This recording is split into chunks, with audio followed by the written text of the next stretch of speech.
All right. Early risings, everybody. Welcome back to Alternative Perspectives. Um, this is another of the first of many to come of more of the social aspects of the channel. I say it's more social. Like I said, I cover more political values since the Trump administration has been making so many controversial moves. It's not really controversial to me because I agree with pretty much everything that's going on. But in this discussion right here, in my response to what Anton Daniels is criticizing this young lady on, it actually goes hand in hand with what's going on in today's politics in terms of cutting down big government spending, as I believe, and I think I've said in my earlier videos that the situation that we're in is due to big government spending and policies implemented by what I call a shadow government entities. And I think that's getting kind of hard to deny now that we see the inner workings of how our government works in terms of how they spent our tax dollars and these shadow NGOs who take the money and basically use American taxpaying money to basically fuel their shadow operations. But anyway, I'm gonna get into this video here. The topic of discussion is did prior generations have it easier than today's generations? Now, I'm gonna also say that I can agree and disagree at the same time with Anton's viewpoints here of this young lady. Some of the things she said, sound quote unquote young minded, but her endpoints, in my opinion, can't be denied. I think it is what it is. Excuse me. I think it is what it is. I'm going to let the video spin. I'm going to let Anton spin. And then I'm going to come with some statistics because Anton didn't come with statistics. And by the way, as well, I agree with what most of what Anton Daniels stands for. So this is not necessarily a diss because I'm doing what I'm doing or was inspired to do what I do greatly by Anton Daniels' work, I should say, as he's done excellent work. He has excellent points and seems to be very much a visionary. But I also have found criticism in his viewpoints of how he views people in general today, their complaints of the economy, which I believe can't be denied. So, with that being said, I'm going to let the video spin. I might pause it as the video is playing to point out certain points, but I'll try to get through as much of it as I can without doing that. And then I'll present the facts at the end, which I believe that is really can't be denied. It speaks for itself. Anyway, let's get into it.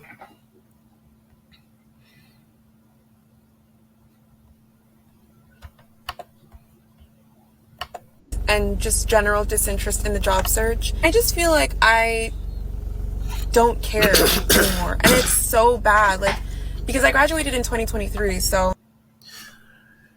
Now, of course, when younger generations make statements like that, like "I don't care," I just feel like giving up. That's not going to resonate with guys like Anton Daniels, and I don't think it's supposed to. I can understand where he's coming from when you hear statements like that, and I think me and Anton are around the same age. But let's keep going. I did work a little bit in my field. I did have a job in accounting for a little bit. Well, right now I'm still waiting tables. My parents are just really getting on me because they're like, Olivia, you need to act like you're unemployed. Like, you're getting comfortable with your job. And it's like, no, I'm not getting comfortable. In fact, I want to get out of serving. Like, it's great for what it is, but it's ultimately not what I want to do. And I do want to get out, But this other life, this like 9 to 5 life, doesn't seem very attractive to me anymore. And I just feel really disillusioned with the whole corporate life because, you know, for all the shit that you guys go through, at the very least, you could have job security, but you don't. Like, I'm really realizing that there's no such thing as job security. People used to tell me, oh, get a government job. Y'all see what's happening with the federal jobs? Like, there are whole departments being laid off out of nowhere, no notice, no nothing. You would think that with everything that y'all go through and how much time and energy you pour into these jobs that they would treat you better, and they don't. I have to move back in with my parents, so it's just something I'm thinking about because I know they're going to be on my ass about the job search and things like that. And it's not even that I'm lazy, it's just that I don't want to fight for something I don't actually want. It just doesn't seem worth it. Not only do we not have the same level of job security that our parents and our grandparents had, but we also can't afford anything. Even if we do have these jobs, even if we do have this job security, a lot of people can't even afford to pay their rent. At least back then, you guys could pay your rent. You know, you could pay your rent, you can buy your car, you could buy houses, you could afford to eat, you could afford to have fun. We don't.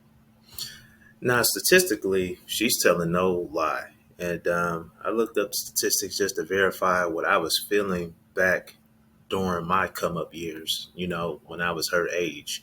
Uh, and, you know, I'm probably about twice her age, which puts me around Anton Daniel's age.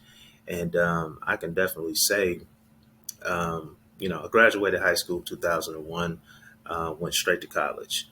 Um, I can definitely say that the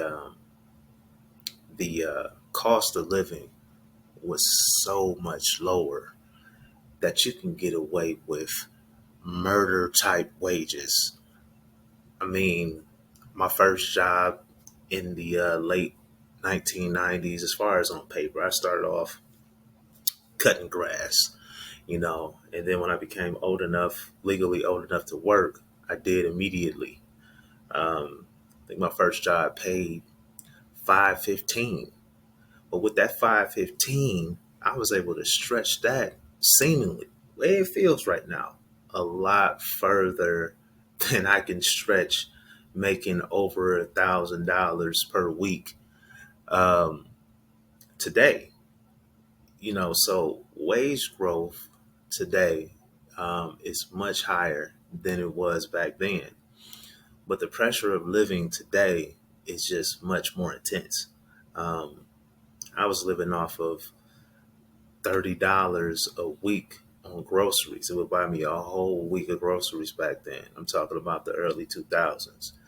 And at this time, my wages had increased. It hit as high as at $9 an hour. You know, I make more than twice that now. You know, and some weeks more than that. You know, so but still scrapping and trying to make it happen. You know, whereas back then gas prices were a lot lower, food prices were a lot lower. So the little bit of money that I was making back then, I was able to stretch that much further. And this is backed up by statistical data that I will present most likely after this whole video is done. So I don't want to keep stopping it. I'll get back into it and let the video spin. Let's go.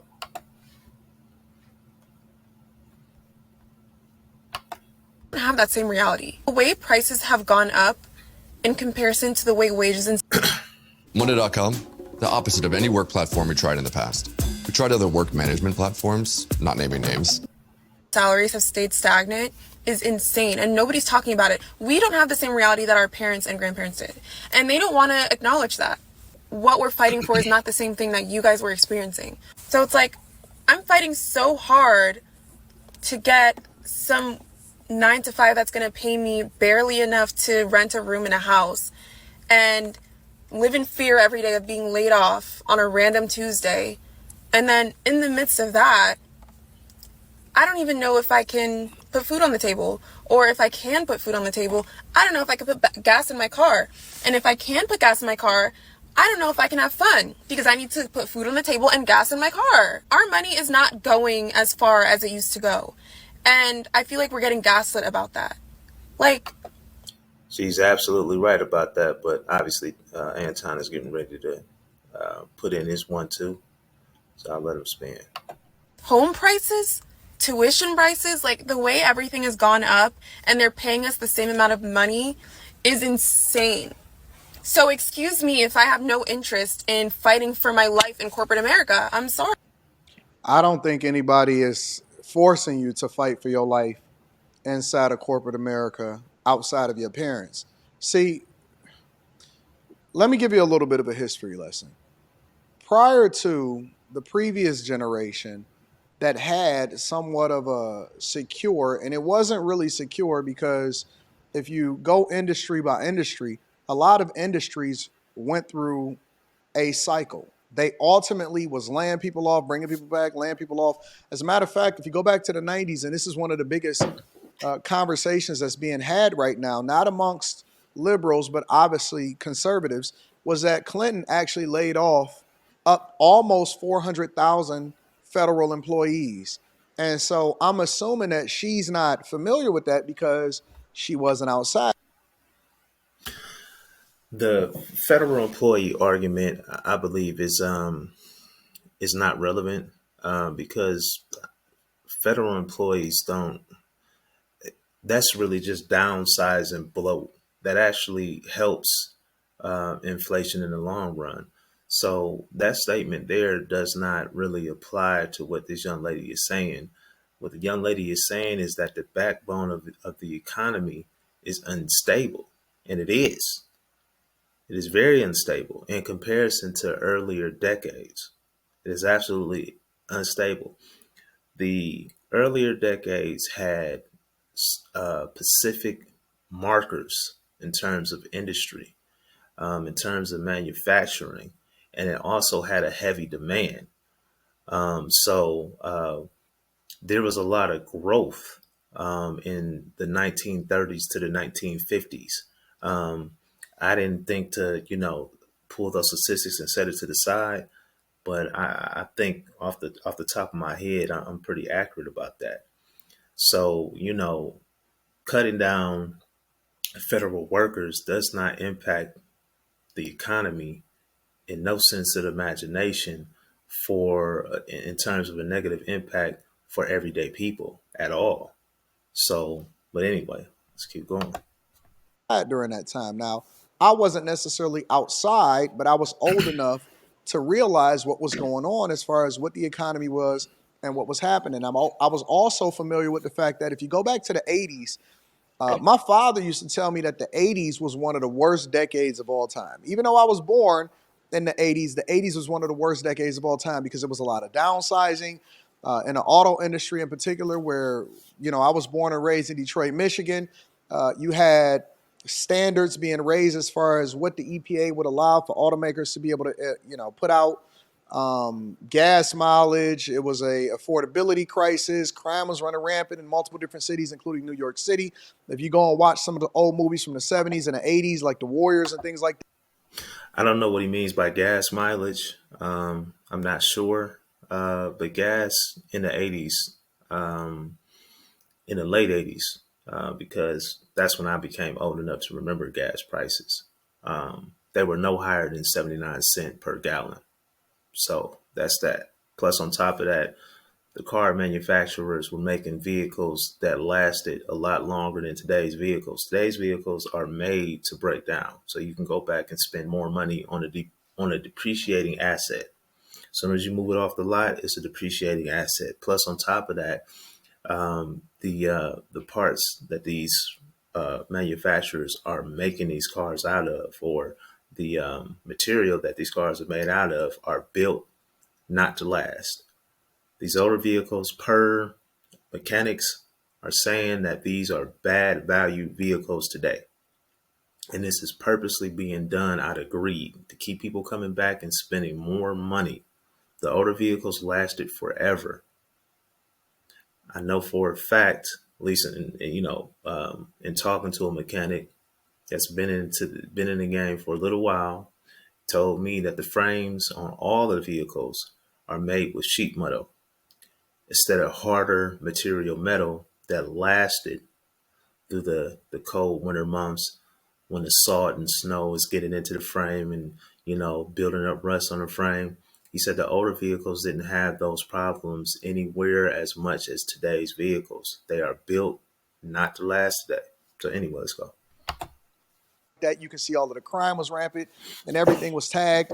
And so Gen Z then has this disillusion with themselves, like everything has always been good. No, but everything has always been cyclical, meaning that there's always been corrections in the market. It's always been corrections in housing. It's always been up and downs when it comes to affordability and interest rates. As a matter of fact, I would tell you that if you talk to some of your grandparents, interest rates was in the teens. It wasn't 7%, 8%. So affordability wasn't based off of this, but you also didn't have everybody get. Okay, so um, interest rate has nothing to do with affordability. Interest rate just means that either it's a, um, a good or bad deal in the long term. But in the short term, your interest rate doesn't affect affordability. Well, let me take that back. In a way that it does, because it could, no, it does and it doesn't.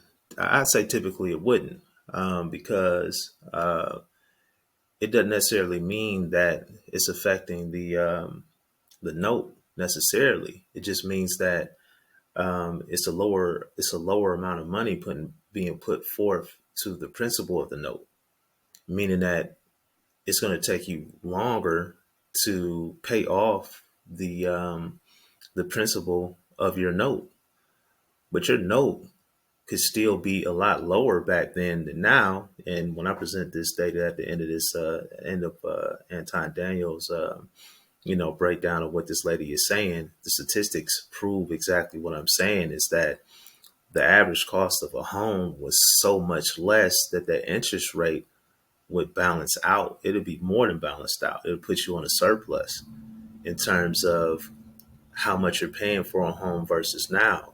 It completely canceled out that interest rate. So that's, to me, is irrelevant as well. Let's go. In Klarna, you didn't have everybody having high credit card bills. People mostly pay for cash. And I also remember some of my grandparents, both on my father's side and my mother's side, working two jobs for their entire lives. Entire lives. Grandparent on my father's side, because he brought my my father and his brother up from Dawson, Georgia. He was working at the plant while also building his construction company. On my mother's side, he was working at the post office and he did something else. And then that was when you seen people from those eras would say stuff like they would just bring their check home.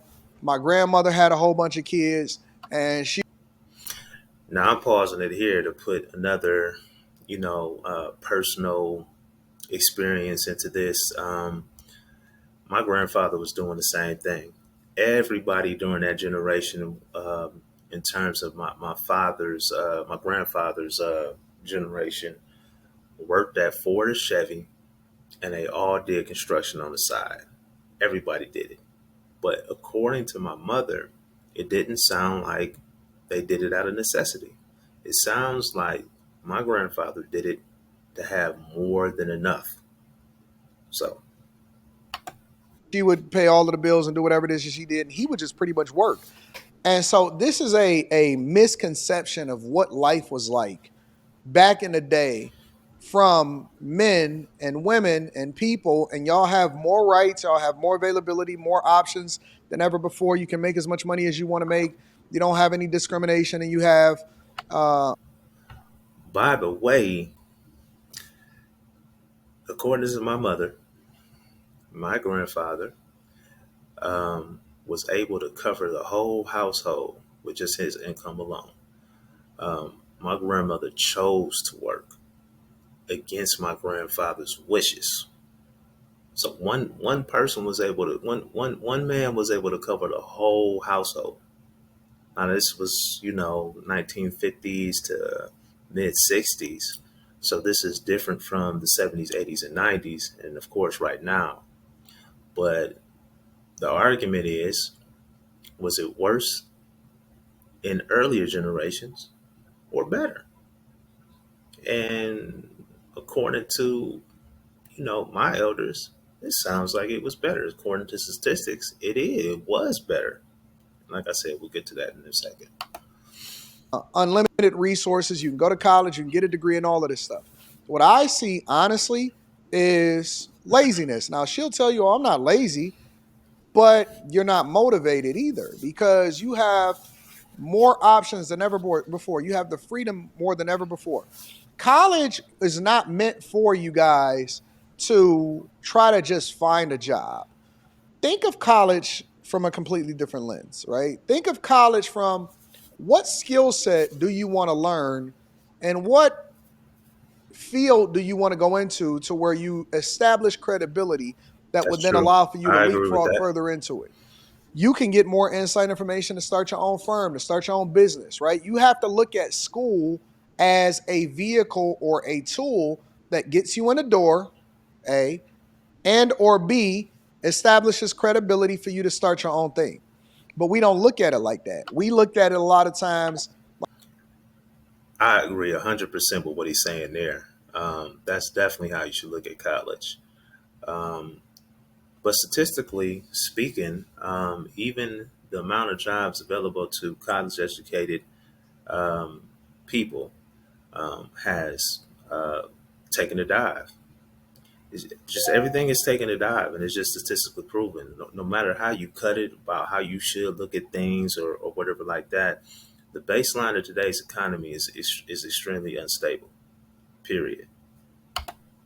Like a party, we looked at it as a first sign of freedom. We looked at it, oh, we can stay in the dorms. We looked at it as, so I just want a degree. And we made a lot of mistakes.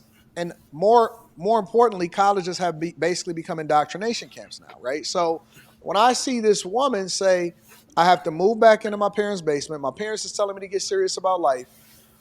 Life was life in all throughout history. Take before the previous generation. You had the Great Depression and all of these things.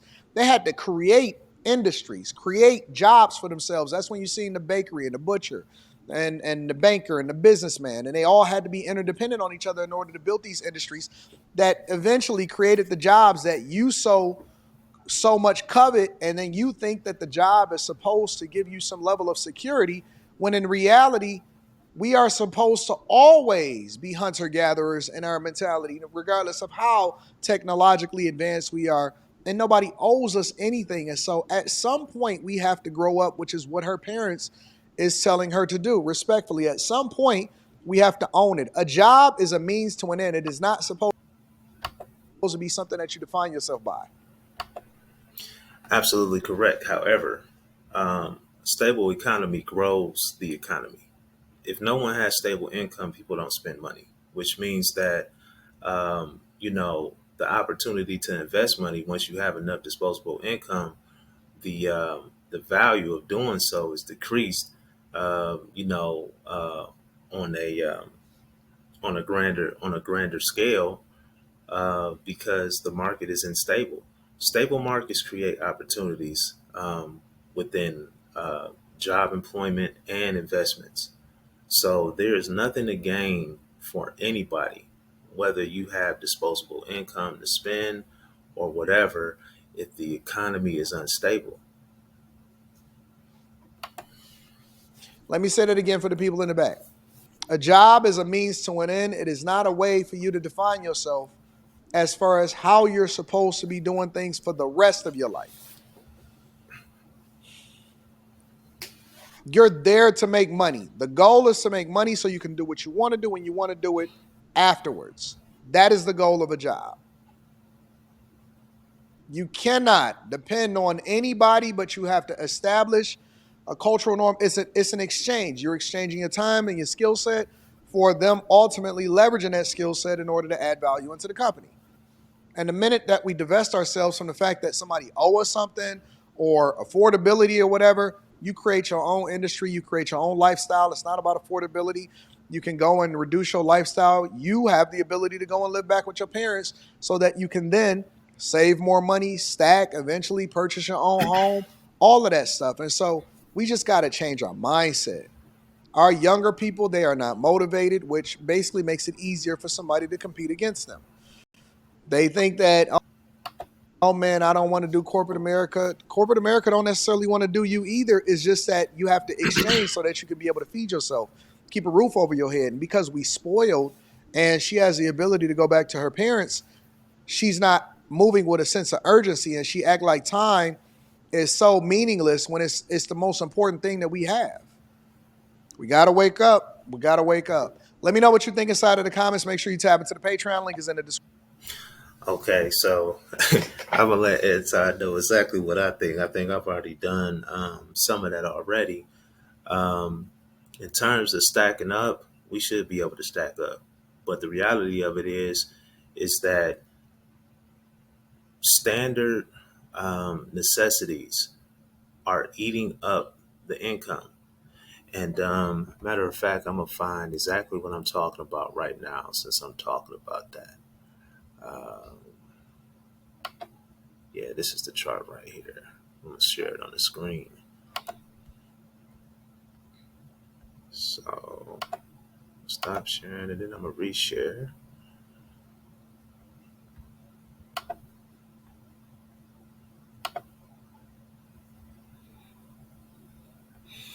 Okay, so this is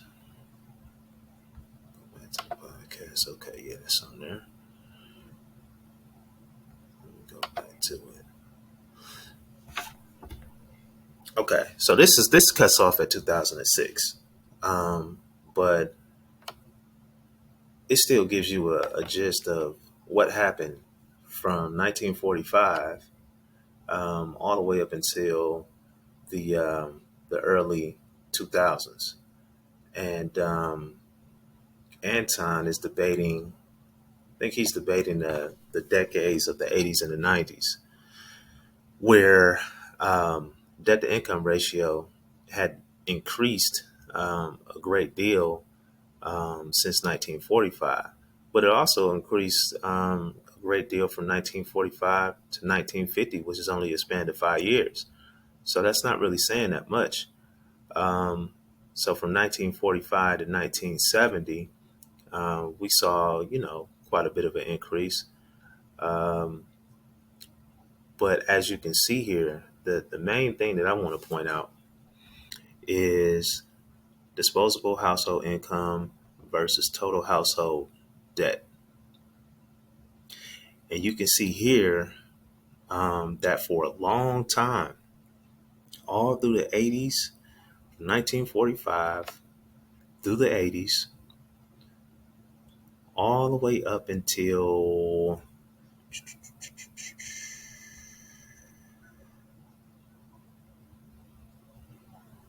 okay, it wasn't until 2003 that total household debt surpassed the disposable household income. Meaning, this is the income, disposable household income, meaning that this is the income that families had set aside to dispose on anything that they so chose. Meaning, if they wanted to save it up and invest it in something, they had that money to do so. And so, up until 2003, households always had more disposable income than the average total household debt. That's just facts. So that's what it is. So it's another one I want to show here. Yeah, yeah, this is flowing. This is flowing pretty good here. This is exactly how I wanted to present this. So I'm gonna stop this. Oh, let me put emphasis on something real quick. Let me go back. So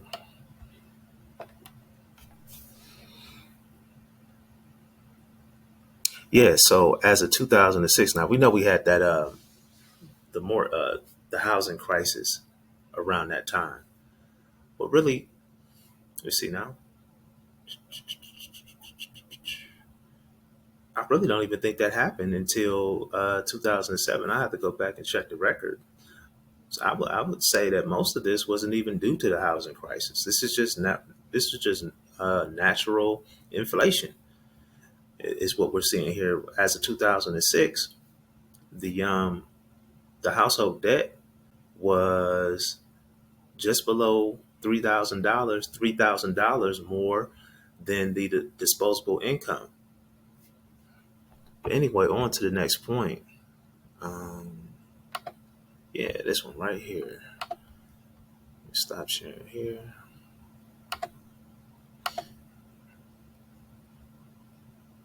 And I want to get to this one. Okay, so getting straight to the point here. This paragraph says $1 in 1970 is equivalent in purchasing power to about $8.13 today, an increase of $7.13 over 55 years. The dollar had an average inflation rate of $3.88, $3.88, not $3, 3.88% per year between 1970 and today, producing a cumulative price increase of 713.41%, astronomical. This means that today's prices are 8.13 times as high as average prices since 1970, according to the Bureau of Labor Statistics Consumer Price Index. A dollar today only buys 12.3% of what it could buy back then. The inflation rate in 1970 was 5.72%. The current inflation rate compared to the end of last year is now 2.89%. If this number holds, $1 today will be equivalent in buying power to 1.03 next year. So the point is pretty clear here. You know, um, yeah, wages were a lot lower, um, but housing as well was a lot lower as well. And let me see if I still got the housing statistics up here. Matter of fact, I'll just pull it up real quick.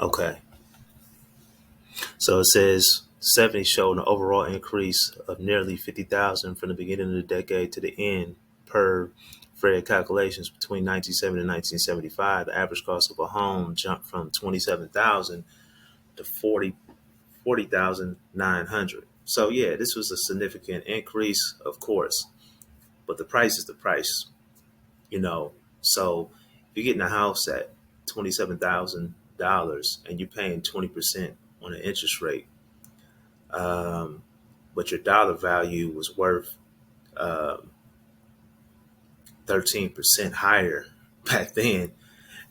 I mean, on a ratio perspective, they got it better. I mean, the statistics cannot be denied. And if you try, I mean, you can, but this just doesn't. We'll take a look at gas prices. Oh, let me bring it up so people can see it. I don't think I brought that up. Okay, let me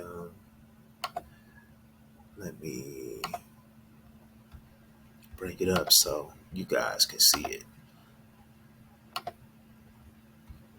All right, so there's the statistics there. I also want to look up. This is just on the fly. Gas prices in 1970. See what the average was. 35 cents, y'all. On a stronger dollar. We'll see what it was in the 80s to back what I'm saying.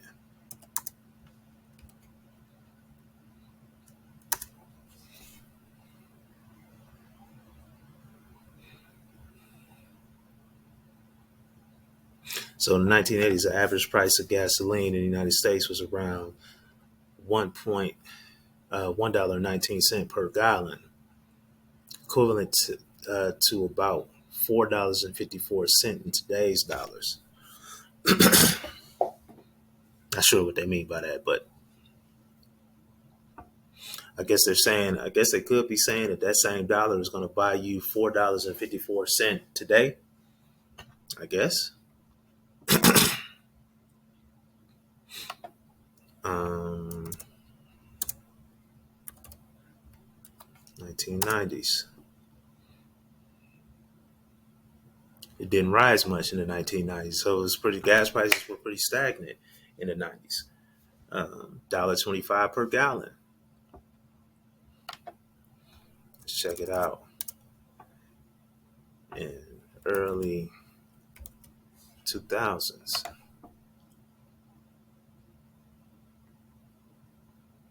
In the early 2000s, the average price of gas in the United States was around $1.50 per gallon. When adjusted for inflation, the price is equivalent to about $2.81 per gallon today.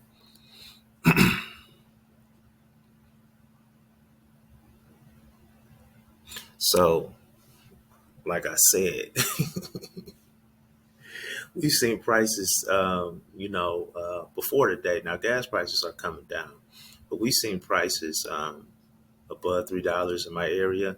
Out in California, they're hitting four and fives, prior to, and this is the average across the board. So, this is not the average for the state of Ohio back then. I'm pretty sure it was a lot lower than what California is, but this is just the combined average. And I could still say that I'm pretty accurate with saying that I was seeing $79 per gallon in the state of Ohio because we're dealing with national average with the statistics that I just pulled. I'm pretty sure that we were definitely seeing $79 per gallon in the state of Ohio for sure. But anyway, I want to get to the next couple statistics here.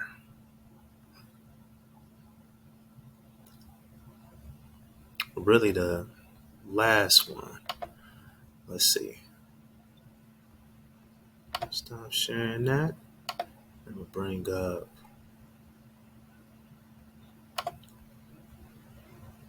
this article here.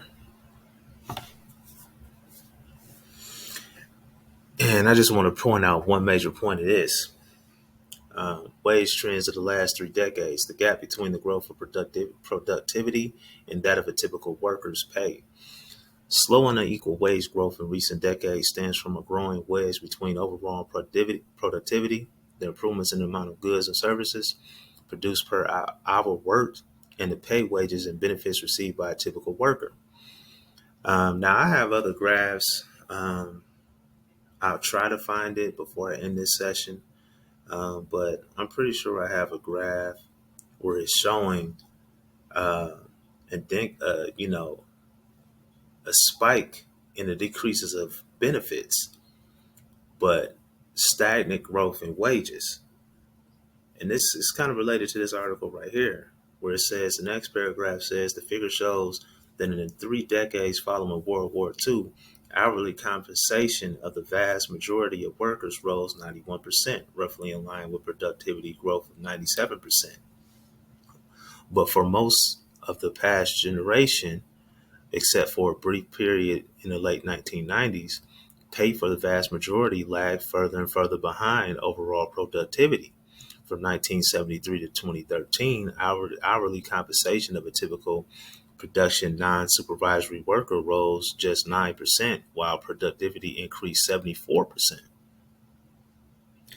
The breakdown of pay growth has been especially evident in the last decade, affecting both college and non-college educated workers, as well as blue and white collar workers. This means that workers have been producing far more than they receive in their paychecks and benefit packages from their employers.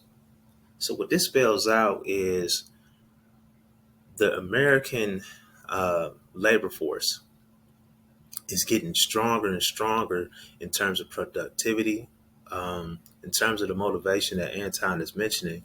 Statistically, the motivation is going up, but the pay is going down when you factor it in to production versus pay type ratio.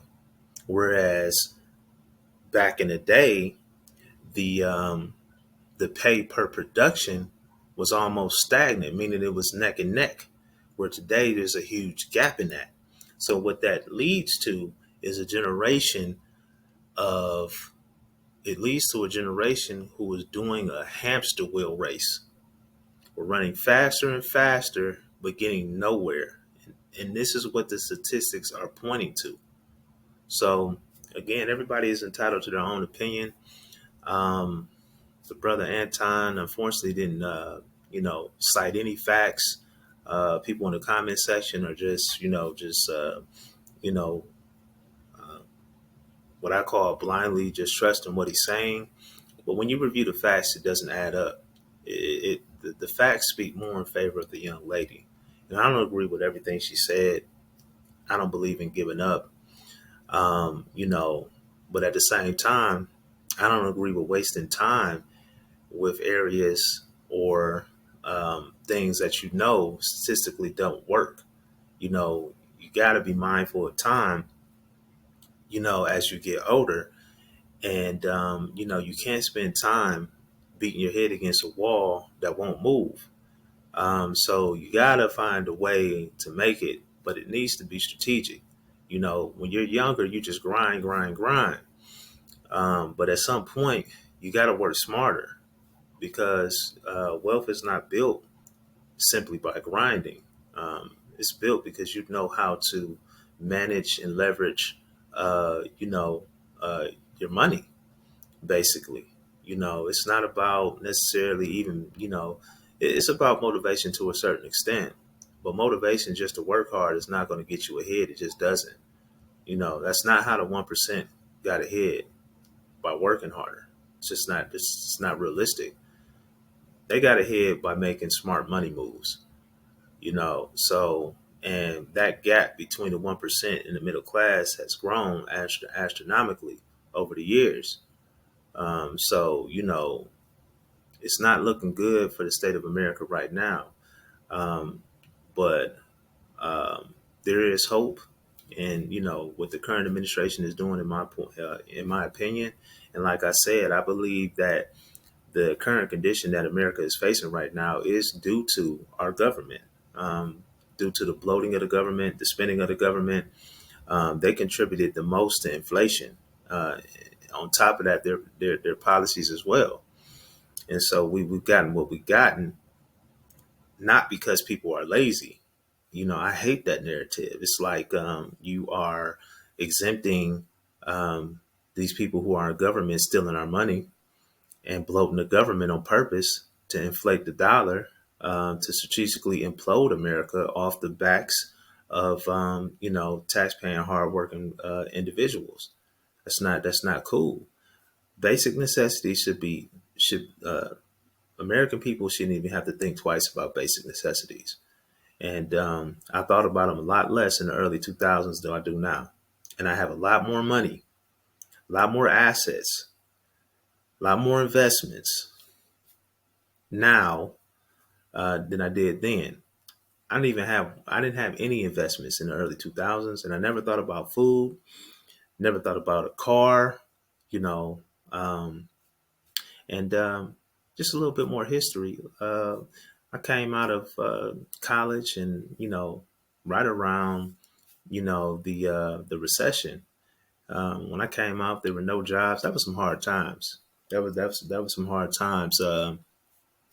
Which one was harder? It's hard for me to say. That point in the 2000s versus now. Oh man, they can. That's a flip of the coin, man. They both were hard. I would say you know that time had to be harder because of the instability and of employment. And like I said, employment fuels everything else. I do a lot of gig driving. If it wasn't, if gig driving during that time period during the recession probably would have been a no go because you wouldn't. I don't think we would have made as much money because the economy was so unstable at that time. I would say right now is definitely more stable than the recession. However, the argument was is today's time, better or worse than decades prior, and it's definitely overall worse for sure. Wages, yes, has increased, but the cost of living is astronomical. And like I said, you can't even get basic needs taken care of. If you can't get basic needs taken care of, you have no disposable income for savings or investments. You just don't have it. You can't, now the government can create money out of thin air, but we can't, so what we have in circulation is what we have. So if the economy, is stagnant, it's nothing that the average individual can do about it. you know.